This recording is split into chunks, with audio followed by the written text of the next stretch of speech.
them. So I could tell you stories like that one for days. Over I've the no years, doubt. I've trained children with autism. They got Mm. off the drugs and off of therapy.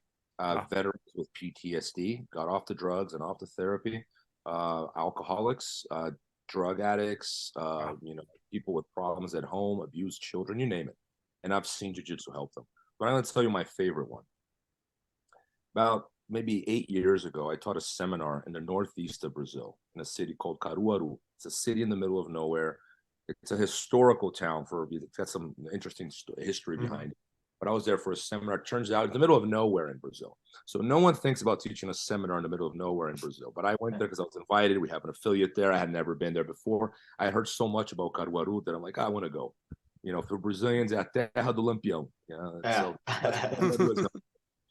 And when I got there, it turned out to be the biggest seminar I ever taught in my life. It was me and Kavaka, my partner. We had like something like Nice. 250 people at the seminars. I've never taught a seminar even close to that big. Turns out that if you go somewhere where no one ever goes, all the people right? Which is kind of true. If I to go to California and teach, I get 20 people. I go to Arkansas and I get 50 people in the room. But so it's a big seminar of that. And there's this guy at the seminar called Hugo, and I'll never forget. It was his promotion to black belt, and he was a paraplegic. Oh. And Hugo's story got promoted to black belt. I got to know him a little bit better. But when he was a blue belt, he had just started training. He had one of those pull-up bars at his doorway in his bedroom. And I think the story when he came running at it and he jumped at it, and he grabbed the bar and his legs came forward. So right when his legs came forward, the bar detached. So he landed on his tailbone and broke his back. Right?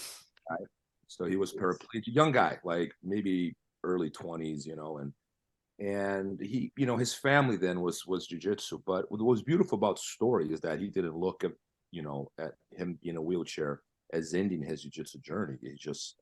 He stuck to jiu-jitsu, and I got to spend a week with those guys, and it was one of the most beautiful things I've ever seen in my life. I'll never forget the lesson. These guys, and he came from poverty. He was not a wealthy guy. He was in a poor, very simple house. That's where he lived, and people would pick him up. The jiu-jitsu guys would pick him up, and I did this every morning. They would pick him up. They would go to his bedroom. They would carry him into the car. They would get his wheelchair. They would fold it. They would put it in the trunk of the car. They would drive him to the gym, and then they pull out the wheelchair, carry him back on the gym, help him get dressed, carry him to the mats, train with him. Guy can't use his legs. He can't do a whole bunch, but he's training every day. Right. And at the end, they do the same thing. They go out to eat or take him home or whatever. And they did this every day. And Hugo was a part of the family like everyone else. And I'm watching all these guys doing that. I'm like, man, that's incredible. Like, how many people do that? You see people talking about moral righteousness and doing good and being kind. Be kind. And you hear all that. Yeah. But okay, you're talking about it, but what are you doing? Yeah. And these guys were doing it. And Hugo was the other thing about Hugo, he was the life of the party. Like everywhere, he was so happy and so funny.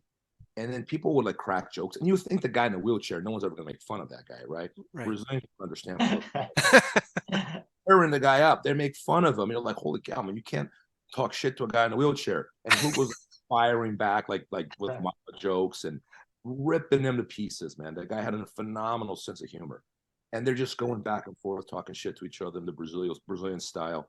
And I'm like having the time of my life with these people. I'm like laughing. I'm like, man, this is one of the best groups of people I've ever met in my life. An amazing groups of people. And I think Hugo was sort of like, I don't know if the accident was the catalyzer to that, Right. but Hugo's accident didn't just, I believe it changed Hugo.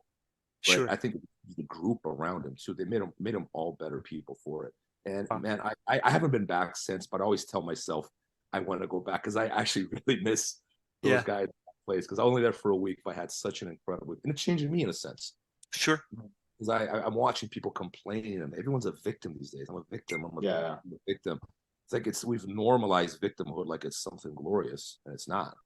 Yeah. And here's Hugo, a real victim, first of poverty, and then being right. And he's got a huge smile on his face, and he's happy, and nothing, and he doesn't feel like a victim. Yeah. And I thought it was such a powerful life lesson.